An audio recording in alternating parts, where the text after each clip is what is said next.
Good afternoon, everybody, and welcome to another edition of Real Talks. I'm your host, David Steele. I'm flying solo today, so Kyle will be back later on in the week. So, um, hope everybody had a good weekend. I know it's Tuesday, but hope everybody had a good weekend and is being safe. So we got a lot to get to today. So, we got some stuff that is current.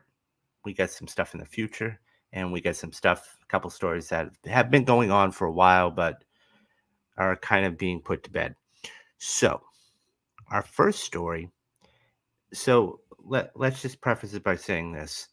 Um, Everybody at some time in their life has probably done this, uh, and maybe they are still doing it, and that's cool. I have no, I'm not one to judge. Um, anyways, um, so Variety came out with a little piece that basically said that 1 in every 10 adults pirated either television, movies, or live sports in 2022. And this is what it said. Approximately 23 million Americans, about 10% of the population, pirated content in the last year, according to an exclusive survey fielded by VIP Plus run by YouGov.com. So here I'm going to read off a couple of questions and a couple of their responses, what was actually said. So one of the questions was, well, let me read the article and then I'll get to the questions in a minute. While the vast number of Americans are law-abiding citizens when it comes to consumption, a sizable portion confess to dabbling in illegal downloads or streams for television shows, movies, or live sports. But this doesn't necessarily come down to wanting to collect every episode of a show they love or a sense of getting over on one of the massive corporations. The ever-expanding number of subscription streaming services are a key driver behind content piracy. Close to half of the respondents who pirated shows or movies said the cost of the content was too high. Individually, that is likely untrue, but the cost of subscribing to every single service in order to watch titles wanted is getting steeper and steeper, forcing some to opt out for other means. Yet the cost of watching everything is not only the only factor behind illegal viewing. A third of survey respondents who admitted pirating content said the content is being unavailable in their region for doing a reason for doing so.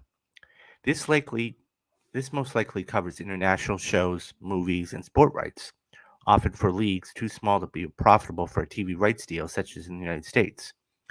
But shows that are not piracies is owed trying to avoid costs. So the survey goes on to find that the vast majority of content viewed illegally was available on a paid domestic streaming service, echoing the findings of the reasoning for piracy question, which I'll get to in a couple of minutes. With almost every major media company, save for A&E, for Fox, and individual SVOD services, this trend shouldn't be expected to decline anytime soon. The peak boom, which was hit in 2020, hit new heights in total output. It may have helped to contribute in one over three content pirates. Approximately 7.4 million Americans, which said they watched illegal content in 2021 rather than 2021. With content spending slowing down, there may be fewer titles to pirate in 2023, which might see the total volume lowered. So pirating content comes with risks, with 37% of those watching or downloading content illegally reporting that they had a device infected with malware as a result of doing so. Even knowing the risks, millions of Americans will opt to stream or download via illicit means. Content made more affordable will stem from this, but with other content coming from it with a lack of availability, piracy will never be easily eradicated in the United States. So, that being said, let me read a couple of questions and I'll get to my thoughts on this. So the first question that was asked is, did you stream or download pirated television shows, movies, or live sports in 2022? By pirated, we mean content obtained illegally through downloading or someone making a copy of an original. Now, I should preface it by saying this: I'm only going to give the yes and the no. About 15 to 17%. We have not sure or prefer not to say, but prefer not to say kind of is like a hint, hint, wink, wink. We did it, at least in my view. So we had 11% say yes, 76% said no, 5% said not to say. Um, the reason, or what was your reason for downloading it? 48% of people said the cost of content is too high. 36% said it wasn't available anywhere else. 32% said it wasn't available in my region. To the best of your knowledge, was any of the pirated content you watched also available on a legal paid streaming service? 6 out of 10 people said yes. It was 60% that said yes. 2 out of 10, 21% said no. The volume of content. Would you say you watched or downloaded more or less pirated content in 2022 rather than 2021? A third of the people said they downloaded more. 27% said it was less, and about 26% said it was the same. So a little over half of the people said it was either less to the same. And the malware risk that was being spoken about earlier. Have any of your devices been infected with malware, viruses, ransomware, etc. as a part of that? A little over a third said yes, and one half said no. Um, okay, thoughts. So here's the thing. Um, what you're getting. So look, I got to say a couple things. Number one, I did this many, many, many, many, many moons ago for something. I think it was called Popcorn Time, and they threatened to yank the plug out.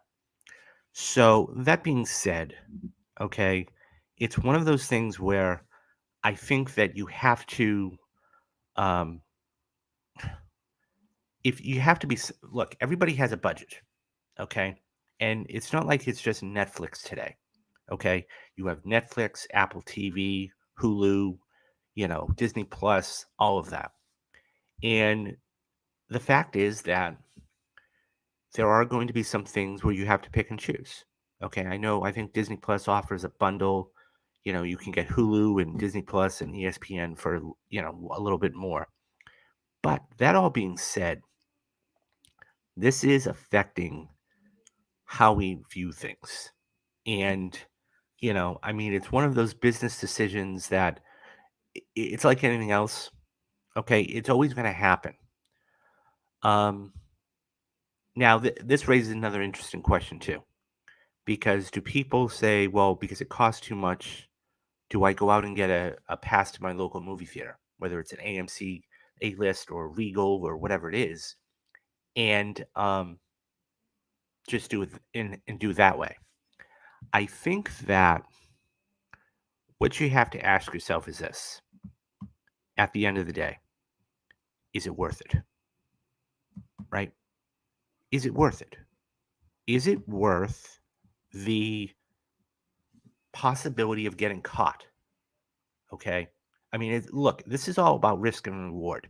Okay. How much are you willing to risk to see The Mandalorian or, you know, one of your favorite television shows? Okay. Is it worth the fact of your cable company maybe cutting the cord on you? Is it worth you getting into legal trouble? Is it worth, copyright infringement? All of this stuff. I mean, even YouTube. The stuff that I'm on, I'm doing here. Like, this is why I use stills and I don't use video, is because, I learned a long time ago. I'm still learning. You know, it's about, you know, infringement. And the other thing you got to ask yourself is this: if this were your content, right? If this were your piece of work, if you busted your butt doing this, would you want somebody to steal from you? And, you know, it's not worth it. I mean, And that's why, and look, I get it's all a business. I get that and I understand that. But at the end of the day, it really depends on how many stream services you have, right? I mean, if you've got every single one, you're paying probably $40 or $50 a month. Um, if not, pick and choose. Or do you go get, like I said, a movie pass to your favorite, movie theater? I just think that at the end of the day, and by the way, this is never going to go away. Copyright, piracy is never going to go away. It's one of those elephants in the room, if you will, that we don't talk about in the industry. That is a problem. Um, and look, as I said, I'm not here to judge. Okay, I don't make that much money. As a matter of fact, I don't have a job right now. I'm doing this to try and build up my base and look for a job. But that being said, um, I would just say this: you got to ask yourself a couple questions. What is the risk and the reward? Okay, and second of all, is it worth it? Is it worth the consequences? And not only that, even if your cable company doesn't threaten to pull the cord, or is it worth your computer getting viruses? Even if you have Norton and even if you have, all these antivirus things, it's not worth it. So you got to pick and choose. But I saw that stat today. I mean, this isn't a major breaking story, but I thought it was fascinating because when you see that the content could have been gotten, they could have bought the content, so to speak, subscribe to the service, and yet they didn't. Gotta wonder. Like, I mean, this is, as I said, this isn't gonna change. Um, this isn't gonna be anything big, but at the same time, I would just say this: it's um for the what you want to do. It's not worth it. So I don't know. As I said, I'm not here to judge. I don't like it. It's there, but I'm not here to judge. So, but I did think that was a fascinating story because it's not one of those things we all talk about, especially in the entertainment industry, and especially with so much content out there. I mean, we wouldn't 10 years ago we wouldn't have had this conversation, right? I mean, maybe Netflix, but I mean, Netflix is doing their own things with passwords. Okay, what do you guys think? What do you guys think about this? Do you think that piracy have I'm never going to ask you guys if you pirated anything. That's on you. But what do you think about the whole piracy issue as far as what the polls said and how it was done? And do you think, let me ask you guys this, do you think it was a problem? And if so, how did we get it eradicated? Do me a favor, leave your thoughts down in the comments. I'm really, really curious to see what you're thinking. Okay, let's move on to a story that has been in the news for quite a few months. So, as we know, Alec Baldwin, everybody knows the story of Rust, and the unfortunate tragedy with what happened um, to that individual. So, they just came to the prosecutors just came to um, a deal. Basically, this is a big deal. Not, I pun intended, but no pun intended. Um, this is a deal that Alec Baldwin is not going to be facing 5 years in jail for. Um, so this comes from Deadline, and this says, although he's still facing involuntary manslaughter charges, Alec Baldwin no longer has to fear a 5-year prison sentence for the fatal shooting of Rust cinematographer Hallie Hutchison. This comes from the district attorney. In order to further, avoid further litigation disasters by Mr. Baldwin and his attorneys, the DA and the special prosecutor have removed the firearm enhancement to the involuntary manslaughter charge in the death of Hallie Hutchison on the Rust film set. End quote. A spokesman for the DA's office said. The prosecutor's priority is securing justice, not securing billable hours for big city attorneys. Okay, taking a swipe at the other attorneys.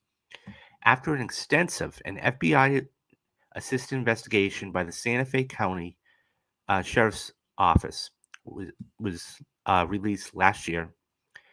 Baldwin and Rust Armory, Hannah Gutierrez Reeves, and that's who the picture. That's who the other person is you see in that picture. Were formally charged by the DA with 2 counts of involuntary manslaughter on January 31st over the tragic October 21st death of 2021 of Hutchinson's on the set of Rust. The director was also wounded in this shooting. The final hearing in the Rust case is for February 24th, with Baldwin and Reed scheduled to join virtually. Under New Mexico law, the first charge had a lighter consequence to a fourth-degree felony with sentencing up to 18 months and a $5,000 fine. The second charge, involuntary manslaughter in the commission of a lawful act, was also a fourth-degree felony, punishable by 18 months in jail and up to a $5,000 fine. However, now disregarded, the second charge also carried a firearm enhancement, which transforms the offense from a mandatory 5-year sentence. If it was the second charge in the recent statute that the sentence that Baldwin and his lawyers began to argue over the DA with earlier this month, an argument they've won. So the first amended criminal information filing in New Mexico occurred on February 17th, but became public today. And it reads, so it gives the statute and what happened. And it goes on to say that they're going to be dropping the charges. They're going to be dropping those charges for Baldwin and Gutierrez Reeves. And I got to say, excuse me, I got to say this, that this whole thing has been a tragedy since it happened 2 years ago. Okay. We'll be going on 3 years in October. And the thing is that so much went wrong with this. And I kind of figured Baldwin was never going to do a day in jail. I mean, he went through the process and he's still going through the process. But at the end of the day, this was a tragic accident. A tragic, tragic accident. And the fact is, we don't know how live rounds got on the set. I think that there needs to be a lot of a lot of discourse about how this happened, but moreover than that, there needs to be oversight. No set. This is what, by the way, this is why we have armories. Okay, armories are supposed to be the ones that, take care of this stuff. So the actor, and by the way, it is up to Baldwin too to look at the gun. I mean, it's his responsibility. I mean, they say clear, they say open, they say whatever. It is his responsibility to have that happen. I think that at the end of the day, I've said this before, Baldwin was never going to do a day in jail. He just wasn't. He just wasn't. This was a tragic accident that happened, and they settled with the husband, and they said, okay, well, you can be an EP on the thing. Anybody, an EP is it's just a name. It's just a credit, and they did it because they were going to settle.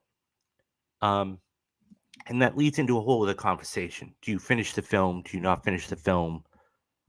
They wanted to go back and actually finish the film, and they're going to. That's fine, but it's always going to have this dark cloud, like The Crow, lingering over it. Or the Twilight Zone film back early in the 1980s with a helicopter crash. This is going to be one of those films that's always going to have a stain on it. And I just think that it's an absolute shame that in tragedy, I mean, she lost her life, and there needs to be oversight. There absolutely needs to be more oversight, and whatever that is. And you got to remember too, this was a small production. This wasn't like Mission Impossible or John Wick or anything else where it's hundreds and hundreds and hundreds and hundreds of millions of dollars. So I don't know. It's sad. It at the end of the day, it's a sad, sad tragedy, and you know, it is what it is. I'm glad they're finally getting closure, and I'm finally glad this is putting to bed. For me, I would want to see Baldwin any money that he had to pay for a fine or Gutierrez Reed, if they are paying a fine, I would want to see them start a foundation for the arts in her name. That's what you do. You take that $10,000, okay, or 25, let's say $7,500. You take that $7,500, even though it's not a lot, it's a start, and you have people donate. Okay, not only do the GoFundMe, but you have them donate to a um, a fund that they're going to go to, donate to, and you start something for the arts, and you make it so, hey, look, any other aspiring filmmakers can join, or find out about this. And I think that that's a problem. So I don't know. What do you guys think about this? Do you think Baldwin should go to jail? How do you think that do you think there needs to be more oversight on the sets? Do you think Gutierrez Reed should go to jail for her role in this? What do you think they should finish the film? What do you guys think? Leave your thoughts down in the comments section, and I'll get back to you.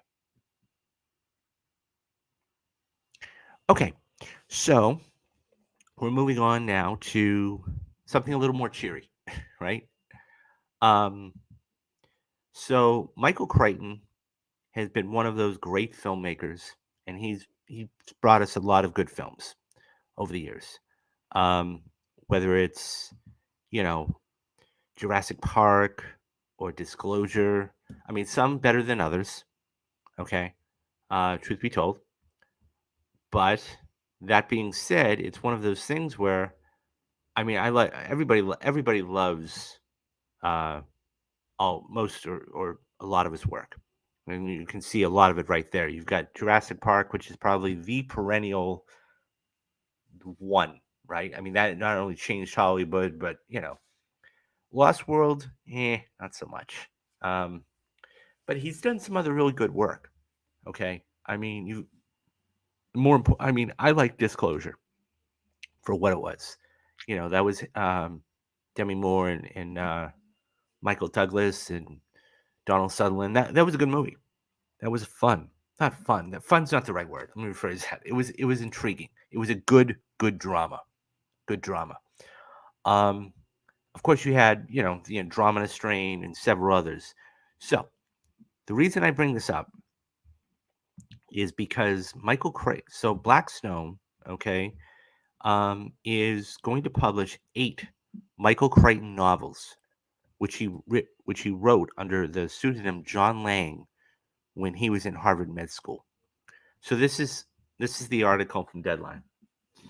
Um, Michael Crichton's brilliant mix of science and narrative results in north of $10 billion in film and let me just put this back up there. $10 billion. Let's do that again. $10 million in revenue and 250 million books sold. Now the estate of the author, who died in 2008, has made another major deal to bring his works back to new audiences. Blackstone Publishing has made a 7-figure deal with Crichton's son to acquire the worldwide print, ebook, audio rights to Crichton's first series of novels, which he wrote under the pseudonym John Lang. This was long before Jurassic Park, ER, and such, and he wrote the first 3 titles while he was at Harvard Med School. The side pursuit also came prior to his first breakout novel, done under the Crichton name, which you can see there up in the top left-hand corner, the 1971's The Andromeda Strain. The 8 books, unconnected tales of fiction in numerous genres, will be shopped to studios and streamers for potential films and television adaptations. Perhaps Crichton didn't want to mix writing prescriptions with what he was doing.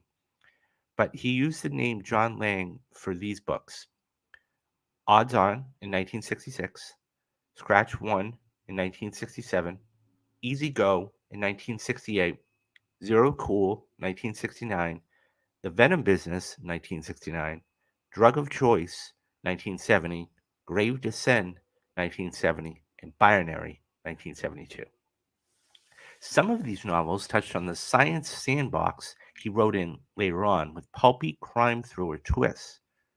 All the books are set in the 1960s and 70s and were, in a way, his tribute to Ian Fleming's James Bond novels and one to his favorite Alfred Hitchcock films, To Catch a Thief. The subjects range from secret treasures to heists, archaeology, unlikely heroes, classic villains, and seductive and at times treacherous lovers. At the time, Crichton becoming an author, he thought it was a dream, although he had the smarts to be a doctor. These books birthed a great writing career. The propulsion here is Crichton's son's CEO, Sherry Crichton, the author's widow, who overhauled the company in recent months. She signed the company and the book catalog to somebody at the Story Factory, and her intention is to generate all of these into film, television, and publishing. The first deal by the restructured Crichton son was a publishing partnership with James Patterson, who is another established author, who also moonlighted as an author to the CEO of the ad agency, J. Walter Thomas, bringing two of the biggest and most successful wordsmiths to collaborate on an unfinished Crichton manuscript. Um, Little Brown Company will publish it, and film and rights will be brokered in the near future. And then it goes on for his career. Um, and then he went on to do, of course, ER. I think Michael Crichton is one of the best authors out there, or he was one of the best authors out there. And his work is just amazing. I mean, everybody remembers him from Jurassic Park and another film like Disclosure, even though Congo didn't do so well. But in Sphere, he's got a lot of good books out there. Um, but this is the show everybody remembers. ER, right? This was the powerhouse lineup on Thursday nights in the 1990s that you tuned in for. And they ended up doing over 15 years.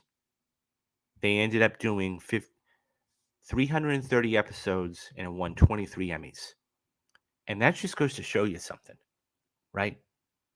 And I mean, of course, this was, now, mind you, this picture was the original cast. There were several others that came in and out. I mean, you had a very young George Clooney there, Noah Wiley, Juliana Margulies, Anthony. Um, I'm blanking on his name. Anthony Edwards, of course, who starred in Top Gun. But yeah, so I mean, that Thursday night lineup was huge back in the 90s. You had Friends, you had ER, and that was this. And it was an amazing, because it was authentic. It was good, it was quality. It had the drama there, it had the romance, it had everything you wanted. Um so yeah, I'm really glad, and the fact that they're actually doing these books, I mean, it sounds to me, okay, like, I mean, I don't particularly care, and they probably changed some of these, odds are on Scratch One, but um, it looked like he was very, very prolific in what he was doing. I mean, this guy was, I mean, he turned out two books in a year, not to mention going to med school, right? Um, yeah. And with some of these things, dealing with, archaeology and, you have, spy things, and it's unlikely heroes and classic villains. It's really interesting to see what they could make out of this. um you've got the villains. It's one of those things where I think that it's it's really good. He even wrote, he did another one. One of the other ones he did later on in the 1970s was called Drug of Choice. That could be interesting. That could be like a doctor. I'm spitballing. Could be a doctor that's, an angel of death, and he's choosing all these different medications to kill his patients with. I don't know. I don't know. I would just get spitballing, like I said. But yeah, so I think this is a good move. I think it's a really good move, and I can't wait to see what they have in the future for them. What do you guys think? That's my question. What do you guys think? Do you think that Are you interested in this? Are you a big reader? Did you like Michael Crichton's books? If so, are you excited to see these books turned into television and film and everything else? If so, which ones out of the bunch do you think you'd be interested in? Leave your thoughts down in the comments for me. Okay, so now we move from books to television and film. And television and film is, one of those things that, this is exactly why we're here. And it's the Golden Globes. So the Golden Globes, okay, have already come up and come out with a date for next year. Um, Fascinating to see how um that's gonna be. They already have a date for it, and it's just amazing to me that they do. Um, so it's one of those things where I'm curious. So here we go. The Golden Globes, and this was by THR. The Golden Globes will return Sunday next year, but it will remain who will televise or stream the shows. Next year's Globes will be on January 7th, 2024, which is a Sunday. Now, this moves back to the Sunday in the January spot of the awards calendar. It's going to be hosted by Jared Carmichael, and it's going to be aired Tuesday on the 10th on NBC, and partially to the conflicts in the New Year's Day and the NFL's last regular season in the Critics' Choice. The Golden Globes made a deal with NBC, the network which would broadcast since 1996 for the Globes, declined to air the 2022 edition in wake of an entertainment industry boycott sparked by the Los Angeles Times. The expose in 2021 that reveals the Globes organization, the HFP, the Hollywood Foreign Press Association, contained no black members and had engaged in unethical conduct and suspect financial practices. This year's telecast averaged 6.25 million viewers, down from 10%, from 6.91 million from the last televised ceremony in 2021, because of course, COVID. With future editions of the awards show, including the 2024 show, the ceremony, it's going to air, but we don't know where it's going to air. And it's possible that SAG recently inked a deal to stream their ceremony on Netflix, a streaming partner which could be a future place for the Globes to go. This is produced by Dick Clark Incorporated Productions. Let me say this. I think that the fact that they're actually going and they don't know where they're going right now, they've already got the date. They wanted to lock everything up now. Um, it's interesting to see this.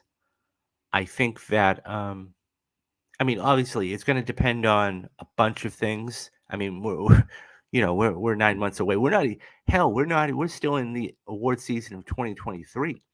You know, um, we've got about 3 or 4 weeks from the Oscars, so it's fascinating. The Globes came out and did this now. Um, I just, it's. I think people, in all honesty, I think people are going to forget about this. I think people are going to forget about this, and I think people are just going to um, brush this off to the side, because what will end up happening is um, they're in the here and now. They don't care about next year's Globes. They care about what happened at this year's Globes, and they're going to care about what happens at this year's the rest of um,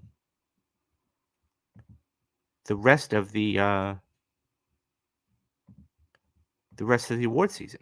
So I think that, look, it's one of those things where it's good to announce it.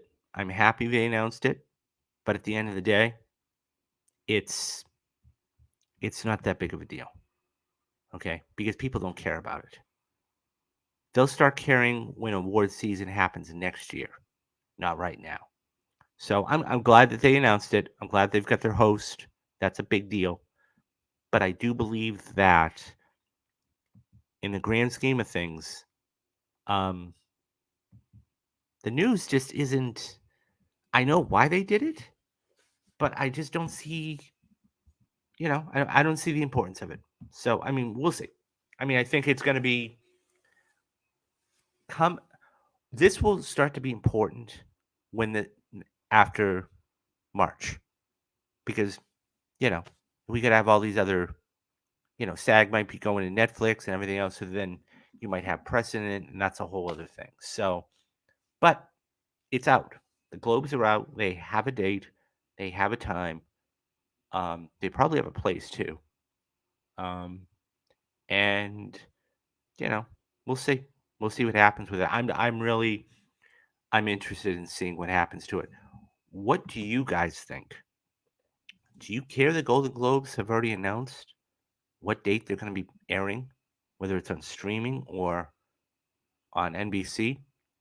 Do you care if it is on streaming or NBC? Or are you the type, let's get past this award season before we go to the next award season? Um, Leave your thoughts down in the comments. I'm really fascinated to see what you got to say. Okay, so the final story of the day. And this is the one that everybody's clicking on, then leaving. So we're finally getting to the meat and potatoes. So, as we know, and I put out a poll the other day, The Mandalorian is going to be beginning March 1st. Now, that being said, we are going to be covering The Mandalorian here on the channel. Kyle and I discussed it, and we got a bunch of stuff going on, and we are going to be covering it and doing the spoiler cast for it.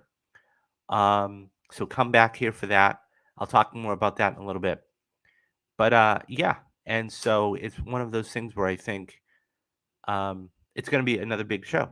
I mean, I have to catch up on it myself, but it will be interesting. So the reason why this is important, it's not just because of March 1st, but John Favreau, of course, the big wig of the Mandalorian, and this comes from the Wrap, basically says that Mandalorian 4 season 4 has already been written. So, in an interview with a French media outlet, he said, "We have to know." Um, let me read the article. So, it's already been written. There's a possibility of the tale that Favreau has already written several scripts for the breakout live action series before it's even greenlit. So he's worked at a furious pace, overseeing several seasons of The Mandalorian, much to the related output of the Book of Boba Fett. In a new interview, as I said, which you can find on Twitter, he slips that it's already been written and it's ready to go. We have to know where we're going to be telling a fully formed story. We mapped it out. Dave Filoni and himself, and I slowly started to write each episode. I was writing it during post production. All of it feels like a continuation in one full story. While this may while this might seem like a dig at the Star Wars trilogy, while this might rightfully seem like a dig at the Star Wars sequels trilogy, which often let filmmakers with little in the way of progress or consistency, there is more than that to that too. Favreau is stressing the importance of a unified storyline because Filoni is now working on spin-offs like Okasawa with Rosario Dawson, and another show which Favreau reveals is on the set basically in the same time period as Mandalorian. So Okasawa and Skeleton Crew all take place within the Star Wars time period. There's a lot more things we've got to keep in mind, and also stuff we're building up from the previous seasons of The Mandalorian as well. So he goes on to say that This is going to be hitting streaming on the 1st. And so you're going to get much more information in March because that's when Star Wars Celebration is going to be going on, or that. So I got to say that I like the fact that he's already got the fourth season written. Now I have to sit down and I have to watch all of the first two seasons. I kind of know what happens, but one of those things. Um, I'm excited to see it. I'm excited to cover it, and yeah, I think it's going to be one of those things where Boba Fett has always been, well, I mean, Mandalorian, but even in the early Star Wars movies, Boba Fett was one of those very mysterious characters, right? Like a Han Solo. You never knew where he came from, and this whole Mandalorian thing's bringing all these revelations out. Um, I can't wait for this. I can't wait for season 3. And as I said before, we're going to be covering it here on the channel. Okay, so how it's going to work is this. We are going to be covering so the episode begin March 1st, as everybody else knows, and we're going to be doing the spoiler cast on the 2nd, or the day right after it. So yeah, I'm excited. I'm excited. I think that this is going to be the biggest season of it yet, and I like they're only making 8 episodes, not only for viewing content for me, but because they're probably quality. They're probably top notch quality, and we're in the thick meat and potatoes in the thick of it right now. Um, so yeah, I can't wait for this. So yeah, what do you guys think? He said he already wrote season 4, and they've already got a storyline planned out. Do you think he's jumping the gun a little, or are you happy that they've got it all taken care of? Um, what else Star Wars are you looking forward to? Are you looking forward to the Skeleton Crew or Okasawa or any of these other Bad Batch maybe, or any of these other ones? Leave your thoughts down in the comments for me, and I will respond to them. Okay, guys. So that's going to do it for today's show. But I just wanted to touch on a couple of things before we head out today. Um, so um, we've got a big couple of weeks coming up, and I mean big, big, big, big, big couple of weeks coming up. Um, so let me just run through exactly what we're going to be doing. So we are covering still. I mean, we just did another stream of The Last of Us. So we're going to be going to episode 7 this week. And anybody who has seen the previews for episode 7, it looks like we're going to be getting the Left Behind DLC finally. So really curious to see where that goes. I mean, I've played it all, and I'm just curious to see how that whole thing goes. So we just had Quantumania come out. We just did a spoiler cast you can find. If you go check that out. Kyle and I ended up doing a spoiler cast about it. We ended up figuring out, giving our thoughts and descriptions about it. And it was good. It wasn't great. I thought Jonathan Majors was the shining star of that movie. I thought his scenes with Michelle Pfeiffer were amazing. But it did have its issues. So, it is what it is. So this is when it's going to start to pick up. Creed 3. So this is coming out in 2 weeks, and it looks amazing. Now I have to sit down and watch Creed. So that being said, we are going to be doing Creed Week here on the channel. So yeah, we're going to be doing Creed Week here on the channel. So we're going to do rewatches of Creed, Creed 2, and then going to see Creed 3. So that being said, I'm going to go see Creed 3 probably on Thursday. And the spoiler cast for Creed 3 is going to be on the 4th or the 5th. It will be the 5th. The Saturday will be on the 5th. And then don't forget tune in for the Last of Us stream on the 6th, and then we're gonna have that, and then we're gonna jump right to May. I mean, now don't get me wrong. There were other things that were coming out, like John Wick and everything else, but um, but yeah, there's gonna be other stuff there. But these are the ones we're gonna be doing spoiler cast for. So, Guardians of the Galaxy 3. Really looking forward to that. You got Across the Spider Verse, which is the second. You've got Transformers, which the June's going to be packed, right? Absolutely packed. You're going to have Transformers: Rise of the Beast on the 9th. You got the Flash on the 16th, and then at the end of the month, you've got Indiana Jones and the Dial of Destiny. So, I mean, June is going to be absolutely packed, and we're going to be doing spoiler cast for all of these movies. And then in July, we have Barbie, which I don't have listed here, but we also have Oppenheimer. Well, we have Mission Impossible first. That's going to be huge.